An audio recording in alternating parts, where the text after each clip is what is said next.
They say you never truly know a person until there is money on the table. Today we have a tale that will chill your bones and then warm your heart. Picture a young woman, standing alone in the snow, clutching a deed to a patch of jagged rock everyone called Hell's Waiting Room. Her wicked stepmother laughed in her face. She thought she had won it all. But she didn't know about the man watching from the tree line. She didn't know that inheriting nothing was about to become everything. This is your narrator, Marcus, from Frontier Rescue Stories. If you love tales of the Old West, of survival, redemption, rugged justice, and romance that blooms against all odds, you have come to the right place. Before we dive into this journey, do me a huge favor. Hit that like button, share this video, and smash subscribe. Your support helps us stir up the algorithm and bring these campfire tales to a larger audience. Also, I love hearing from you, so drop a comment down below and let me know which part of the world you are tuning in from today. Let's get into the story. The wind howled across the plains of Wyoming that morning. It was a bitter, biting cold, but it wasn't nearly as cold as the woman standing next to the open grave. Elena pulled her thin wool shawl tight around her shoulders. She stared down at the simple pine box being lowered into the frozen earth. That box held Silas, her father. He was a good man, a hard worker, and the only person who had ever loved her unconditionally. Now, he was gone, and the silence he left behind was deafening. Beside her stood Regina, her stepmother. Regina wasn't crying. She wasn't even pretending to be sad. She wore a dress of fine black silk that cost more than a ranch hand made in a year. The lace was stiff, and her posture was rigid. She kept tapping her leather boot against the hard ground. Tap, tap, tap. She was impatient. She wanted this over with. The townspeople stood in a wider circle around them. Rough men took off their Stetsons, holding them to their chests despite the freezing wind. Women whispered behind their hands, their eyes darting between the grieving daughter and the stone-faced widow. They all looked at Elena with deep pity. They knew the story. They knew Silas had been sick for a long time, and they knew Regina had been whispering in his ear, circling the ranch like a vulture waiting for a meal. "Dust to dust," the preacher said. His voice was hoarse. He closed his leather-bound Bible with a soft thud. The first shovelful of dirt hit the wood. Thump. Elena flinched. It felt like a physical blow to her stomach. She stepped forward to throw a single white rose onto the coffin. Her hand trembled violently.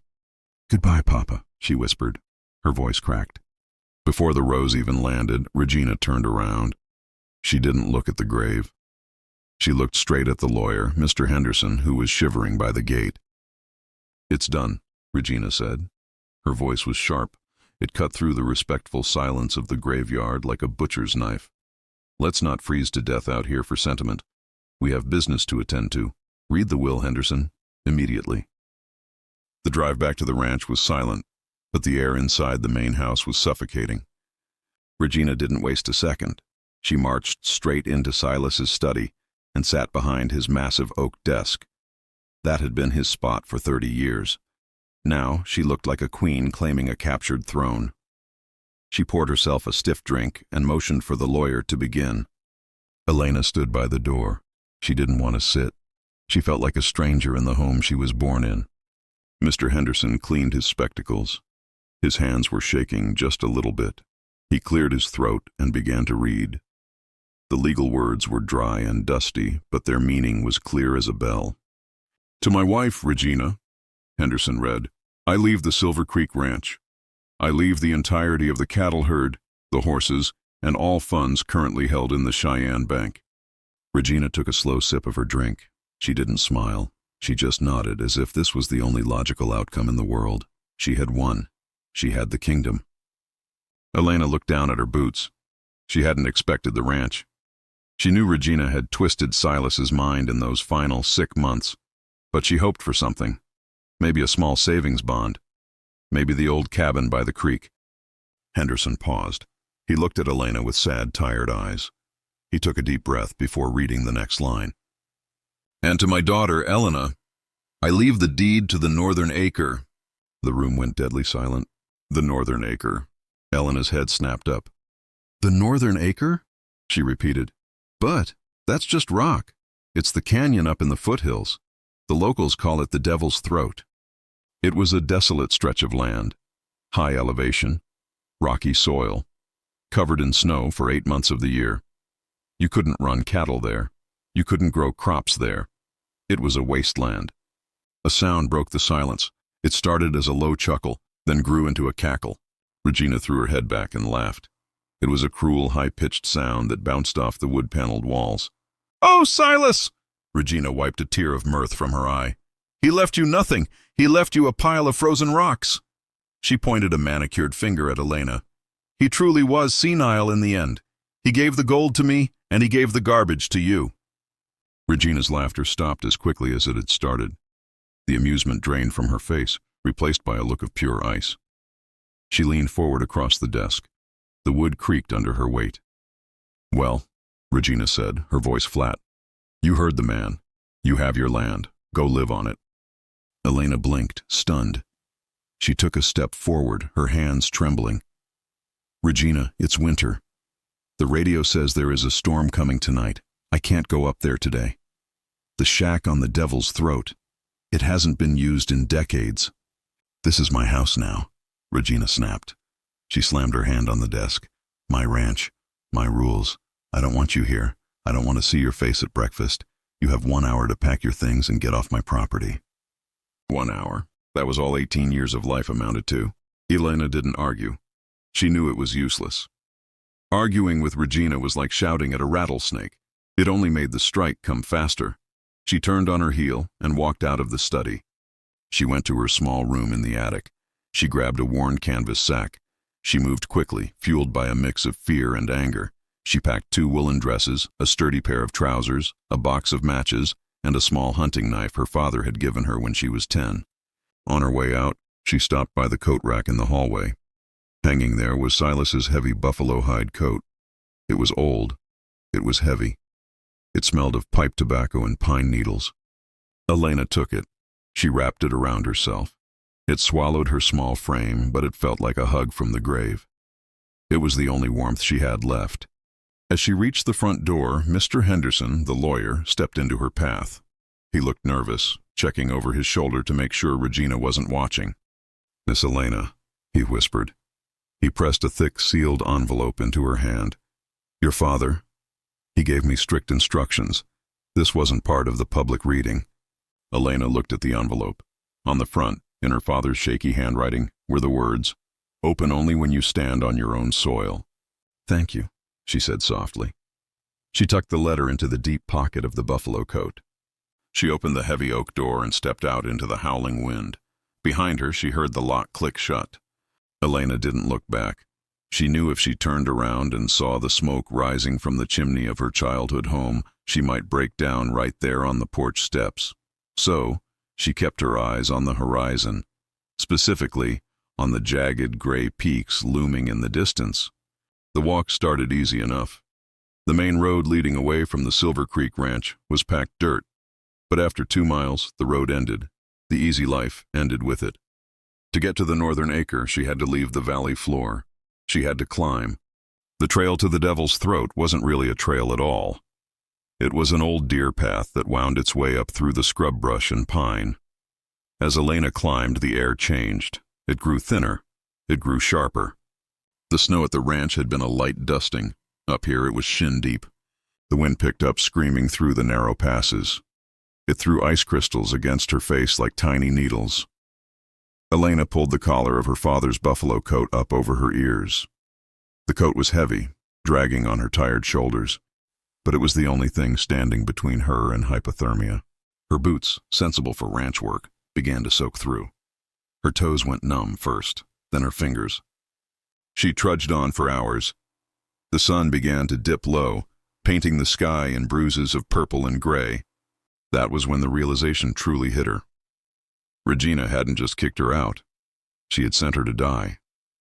The land up here was unforgiving. There were no fences. There were no neighbors to call on for a cup of sugar or a warm fire.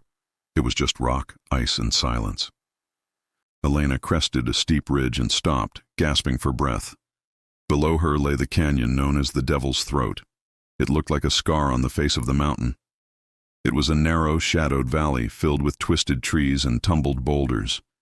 It looked desolate, it looked impossible, and as the first flake of the coming storm drifted down to land on her eyelash, Elena realized why her stepmother had laughed.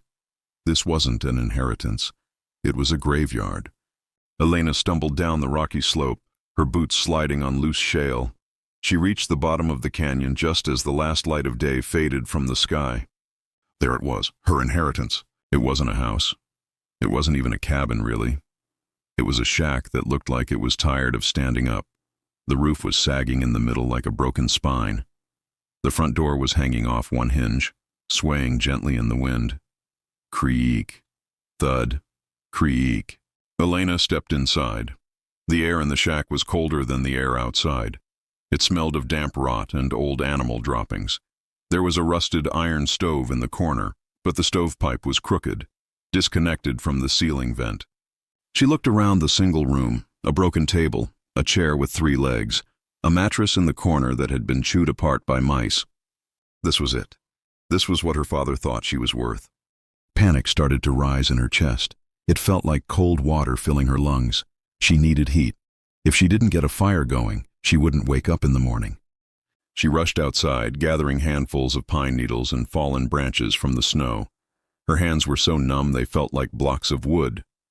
She shoved the debris into the rusted stove. She struck a match. The flame flared up, bright and hopeful. She touched it to the needles. They hissed, they smoked, but they didn't catch.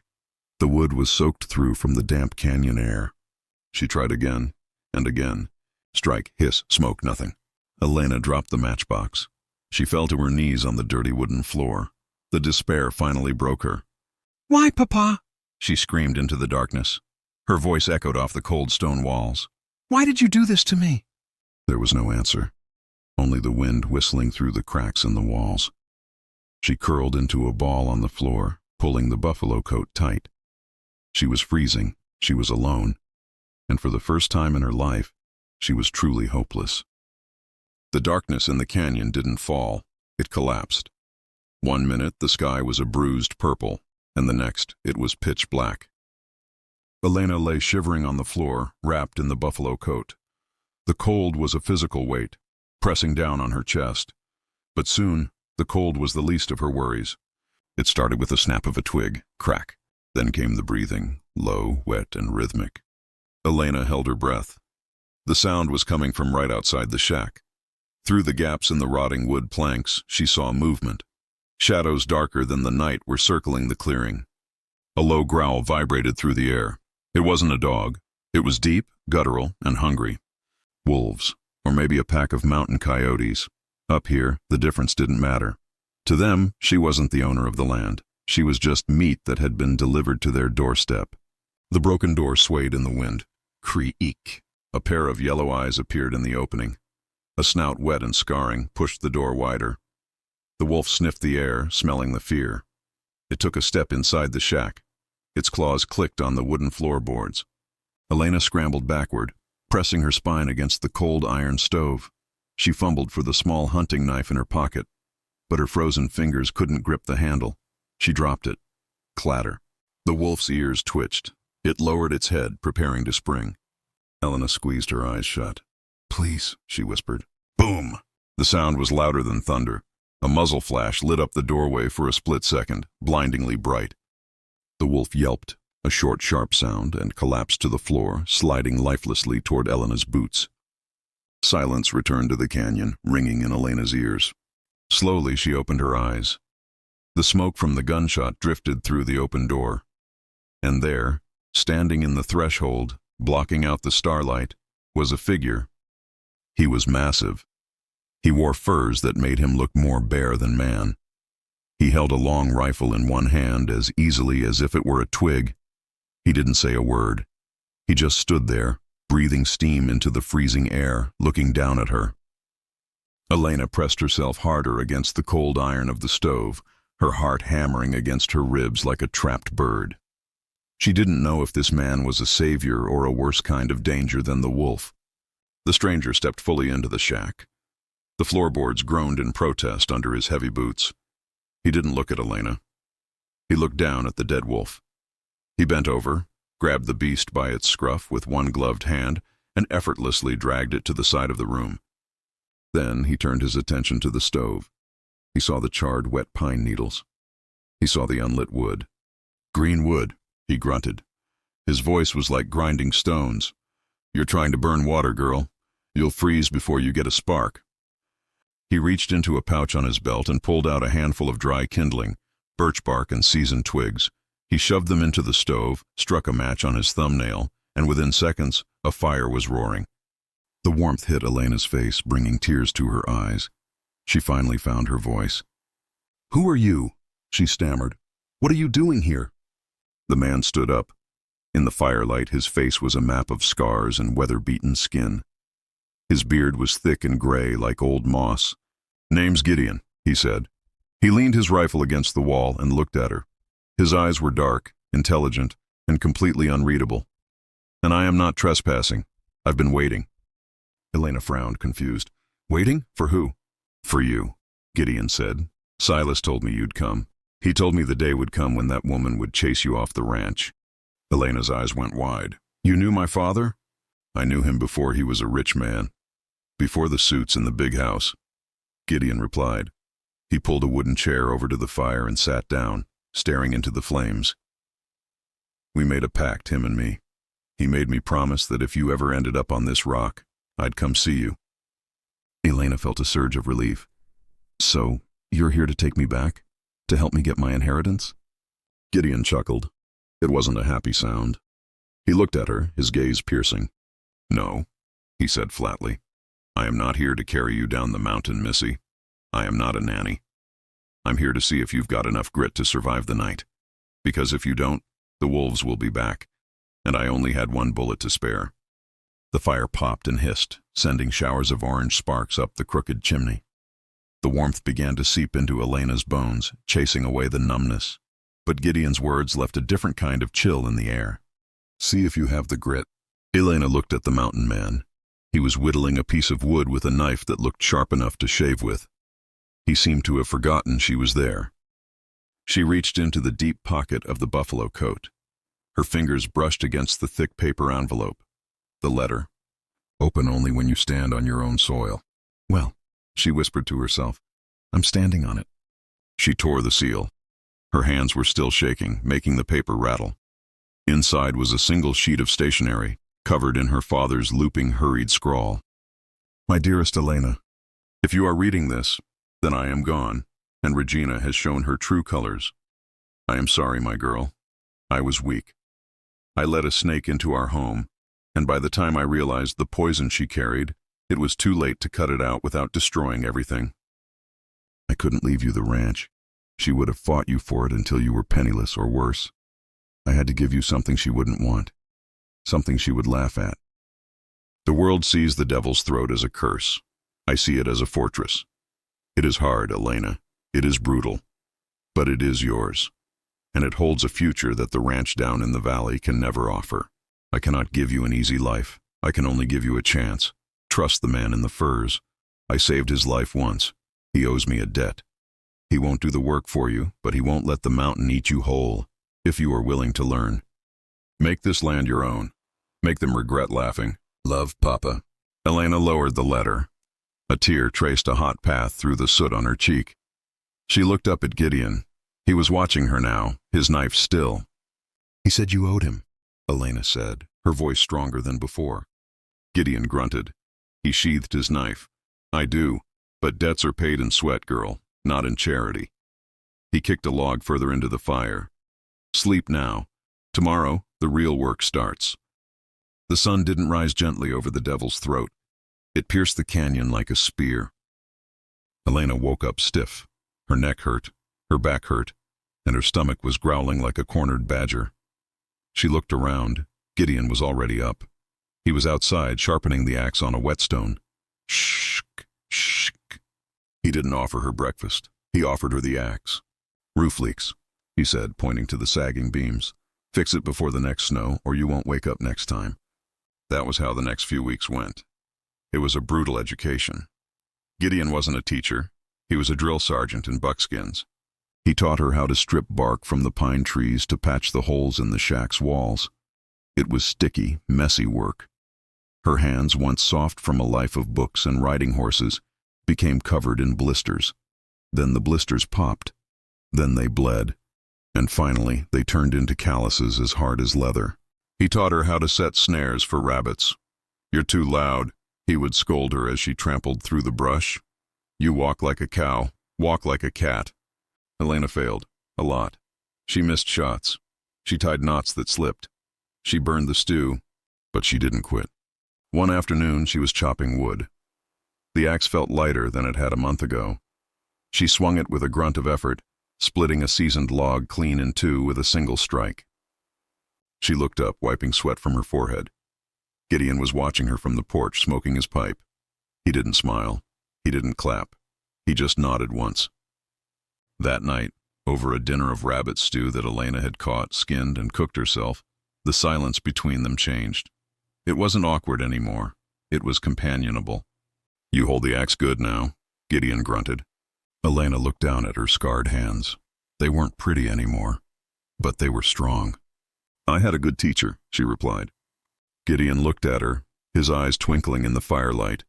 "Maybe, or maybe the mountain just decided not to kill you yet." Spring came to Wyoming, but it didn't bring flowers. It brought dust. Down in the valley, the winter snow melted too fast, running off into the creeks before the ground could drink it up. Then came the heat. A drought settled over the territory like a heavy wool blanket. From her high vantage point on the rocks, Elena could see the Silver Creek Ranch below. It looked brown and sickly. The herds were kicking up dust clouds, wandering aimlessly in search of water that wasn't there.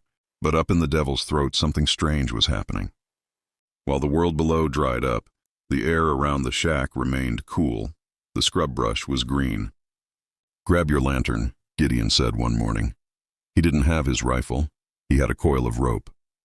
"It's time you saw what you really own." He led her past the shack, up a treacherous goat path that hugged the sheer cliff face at the very back of the canyon. They reached a narrow fissure in the rock, a crack barely wide enough for a man to squeeze through. "Breathe in," Gideon grunted, slipping sideways into the darkness. Elena followed. The stone pressed against her chest and back, claustrophobic and cold. They shimmied for 20 feet until the crack suddenly opened up into a massive cavern. Elena gasped. The sound of rushing water filled the air. It was loud, echoing off the high stone ceiling. In the center of the cavern lay a pool of water, deep, blue, and crystal clear. It bubbled up from the earth, warm and steady, a thermal spring. It overflowed from the pool, disappearing into an underground channel that fed the roots of the canyon above. The natives knew about this place. Gideon's voice boomed in the echo. They called it the Earth's blood. It never freezes, and it never runs dry. He walked to the edge and dipped a tin cup into the water, handing it to Elena. "Drink," he said. The water was sweet, pure, and cold. It was the best thing she had ever tasted. "Your father found this 40 years ago," Gideon said, watching the ripples in the pool. "He kept it off the maps. He knew that whoever controlled this water controlled the life of this entire mountain range." Elena lowered the cup. She thought of Regina, sitting in her mansion, watching her creeks turn to mud. "She has the land," Elena whispered, a realization dawning on her. "But I have the water." With the secret of the cave unlocked, the Devil's Throat changed. It didn't happen overnight, but it happened sure enough. Elena and Gideon spent weeks hauling timber. They built a system of wooden troughs, channeling that warm, mineral-rich water out of the cave and down into the terraced rocky soil near the shack. Where the water touched, life exploded. By midsummer, while the Silver Creek Ranch below was choking on dust, Elena's canyon was a lush, vibrant green. The nothing was blooming. Wild berries grew thick along the ridge. A small vegetable garden, shielded from the wind by the canyon walls and fed by the thermal water, produced carrots as thick as a man's wrist. It was a miracle in the middle of a wasteland. One evening, after a long day of reinforcing the irrigation flumes, Elena and Gideon sat on the porch. The roof was fixed now. The door was sturdy oak. It was a real home. Elena looked at Gideon. He was cleaning his rifle, as always. The setting sun caught the gray in his beard. She realized then that she didn't see the scars anymore. She just saw the man who had kept her alive. "We did well, Gideon," she said softly. Gideon stopped scrubbing the barrel. He looked up at the garden, green and gold in the twilight. Then he looked at her. The hardness in his eyes had melted away, replaced by a warmth that matched the thermal spring. "You did well, Elena," he corrected her. His voice was low, almost a rumble. "I just showed you the path. You're the one who walked it." He reached out and covered her hand with his. His palm was rough, calloused, and massive. Her hand, once delicate, was now strong enough to hold his back. They didn't say anything else. They didn't have to. Up here, words were scarce. Actions mattered. And in that silence, with the smell of wet earth and pine surrounding them, they both knew. This wasn't just a partnership anymore. It was a bond forged in fire and ice. They were wealthy, not in gold coins or banknotes, but in water, food, and peace. They were the kings and queens of the only green spot in Wyoming. But peace, as we all know, attracts attention, especially from those who are starving. You can't hide a diamond in a coal mine, and you certainly can't hide a lush green oasis on the side of a brown dying mountain. Word traveled fast. A fur trapper passing through had seen the garden. He told the blacksmith, who told the grocer, who told the ranch hands at Silver Creek. They said the ghost of the canyon was growing pumpkins in the snow. 3 days later, the silence of the devil's throat was shattered, not by wind, but by the heavy thud of hooves. Elena was weeding the rows of beans when she heard them. She stood up, wiping dirt from her hands. She wasn't the scared girl in the oversized coat anymore.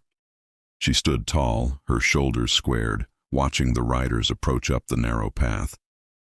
There were 5 of them, 4 rough-looking men with hired guns on their hips, and in the lead, riding a horse that looked as thirsty as the land, was Regina. Regina looked awful. The arrogance was still there, stamped on her face, but it was cracking. Her skin was pale and dusted with grit. Her silk dress was stained with sweat. She looked at the green vines, the trickling water troughs, and the sturdy cabin with wide, disbelief-filled eyes. She pulled her horse up to the fence line. She looked at Elena as if she were seeing a ghost.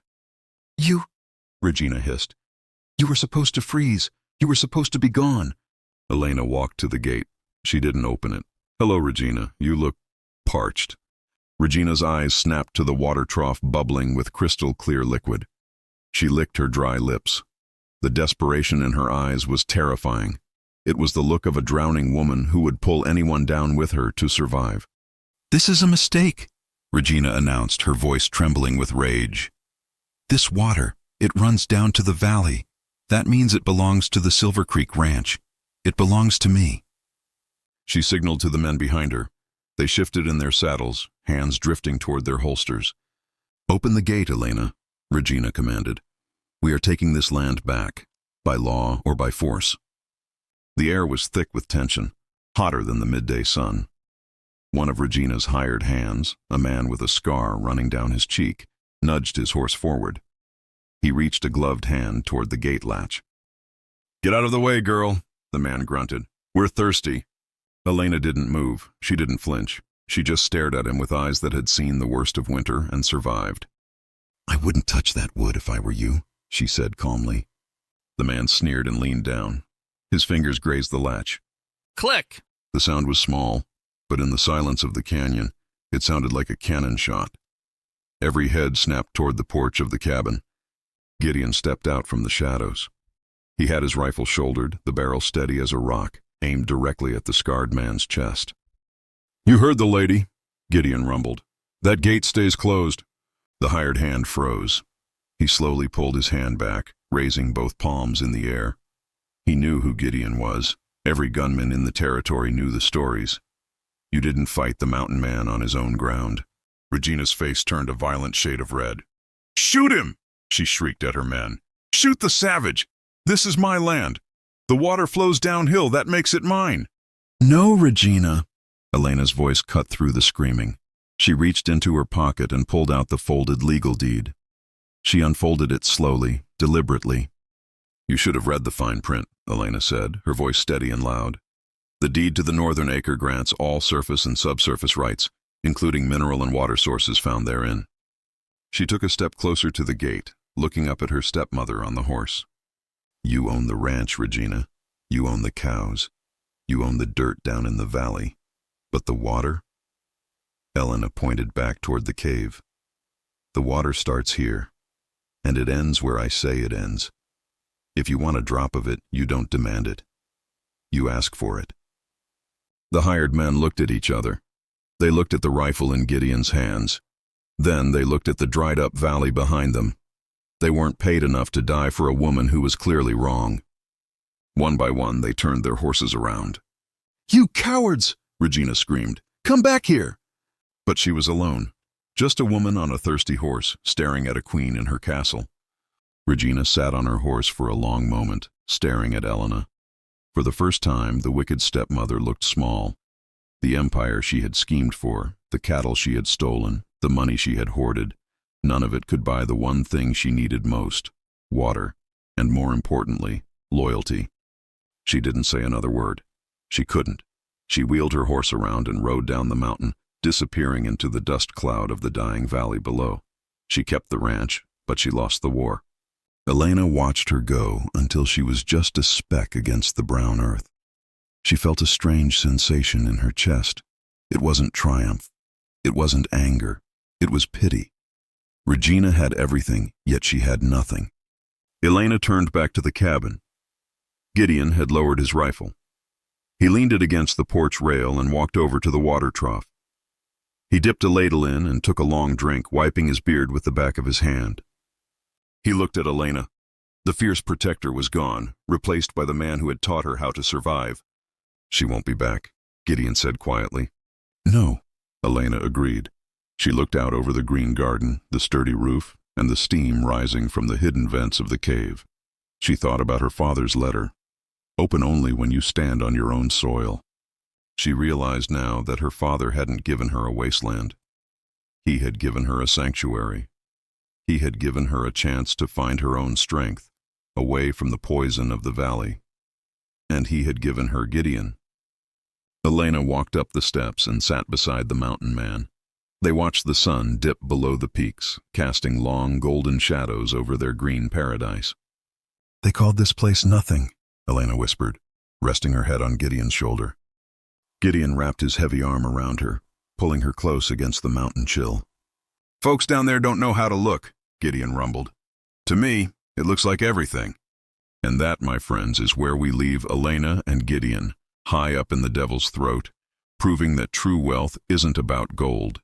It's about water, grit, and the people who stand beside you when the wolves come knocking. This is your narrator Marcus from Frontier Rescue Stories. If this story of survival and sweet justice warmed your heart, please do me a favor. Hit that like button and subscribe to the channel. It helps us keep the campfire burning. I have a question for you. If you were Elena, would you have shared the water with Regina, or did she get exactly what she deserved? Let me know your thoughts in the comments below. For more tales of the Old West, click the playlist on your screen right now. Until next time, keep your powder dry and your eyes on the horizon.